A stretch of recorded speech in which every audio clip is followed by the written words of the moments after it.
top of my head, all right? Your wife's a bully.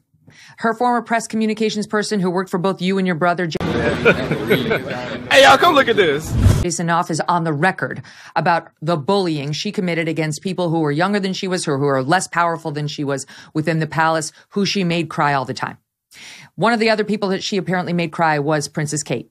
She told Oprah that Kate made her cry, but now we know from your own book, Harry, that it was Megyn calling Kate a baby brain. It's your baby brain, after she gave birth to her third child, to explain Kate's complaints about Megyn's wedding plans.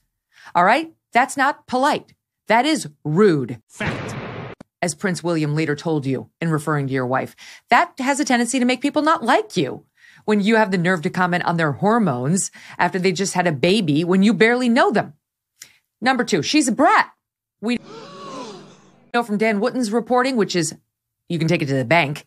Dan's reporting. He's got very solid sources. He broke Megxit, and he was right, that she was upset about her tiara. She wanted the one, and she couldn't get it because it had some stone that was controversial, etc.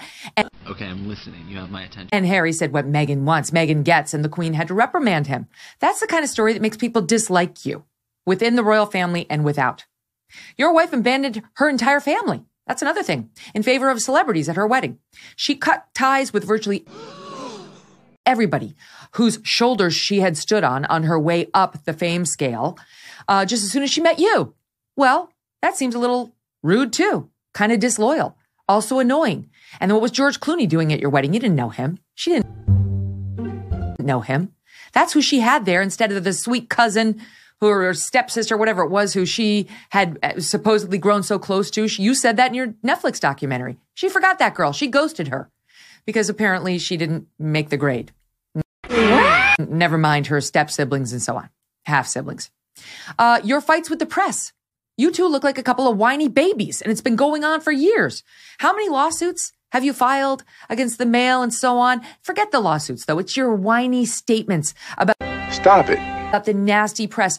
Every single celebrity deals with it. You don't think George Clooney's had negative things written about him? Tom Cruise had negative things written about him? He doesn't use his speeches or his media appearances to whine about the mean media. They say the things that aren't true. We're sick of it. Shut up about your negative press coverage. Does somebody like Beyonce, who you love so much, look for a negative, obscure comment online as representative of her experience with the press and then act like a victim because of it? No, she doesn't. Because she understands she's had a similar experience to the one that you and your wife had for the vast majority of your time in the public eye. Absolutely fawning media coverage. You're the ones who made it turn. You. Not Prince William, not King Charles, not Camilla. You.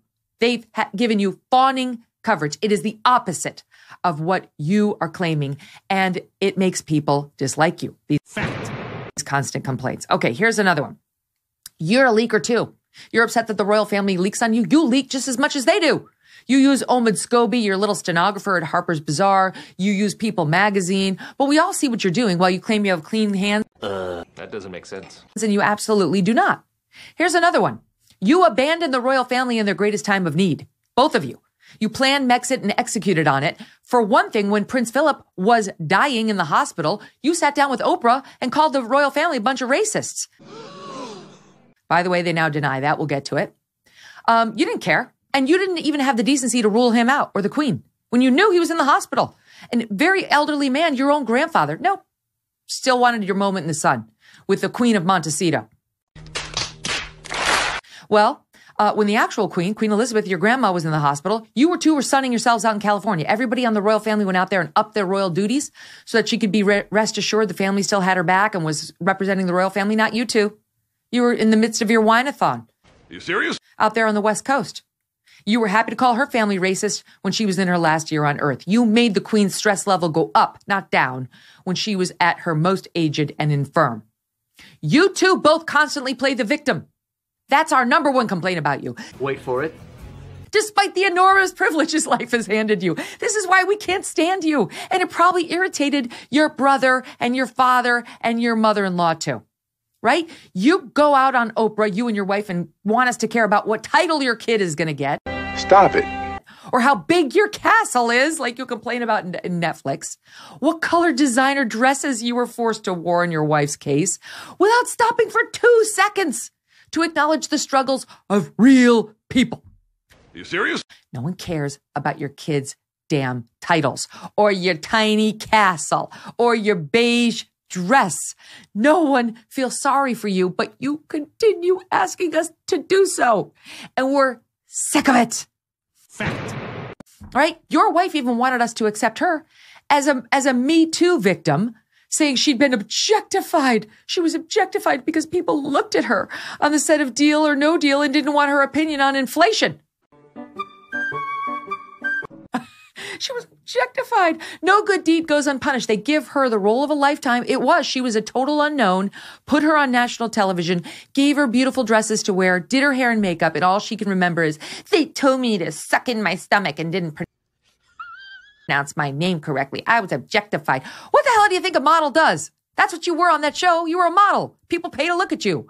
That's objectification. Deal with it. Or don't. But don't take the money, climb the ladder of success, and then show absolutely no gratitude. And Why are you running? Why are you running?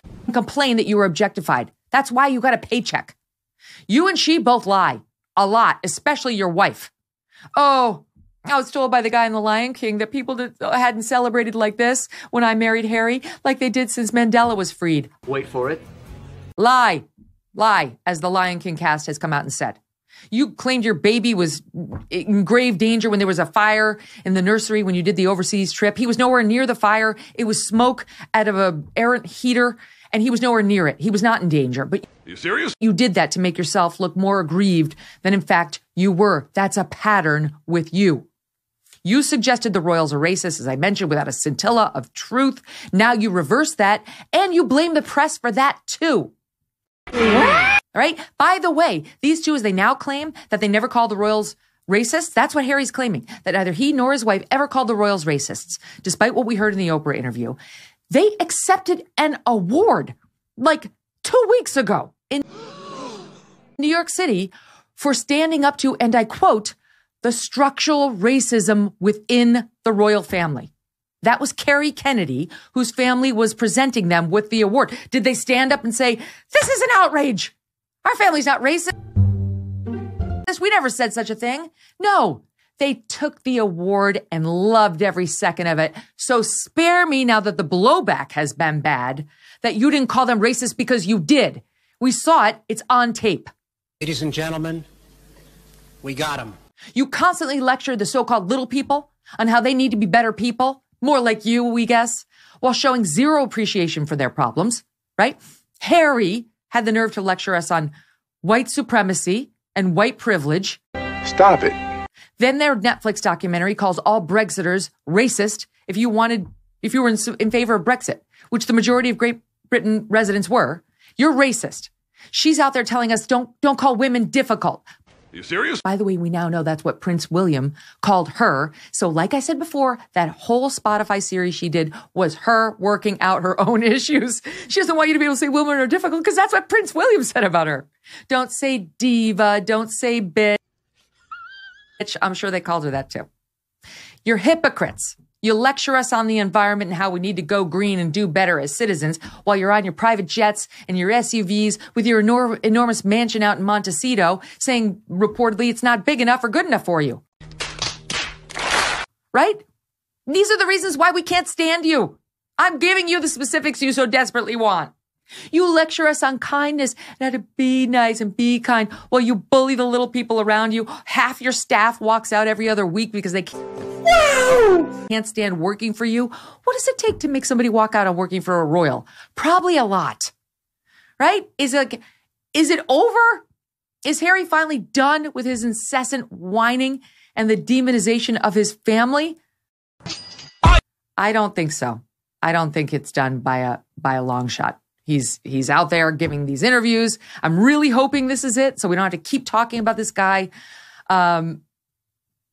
They don't seem to ever get bored of the spotlight.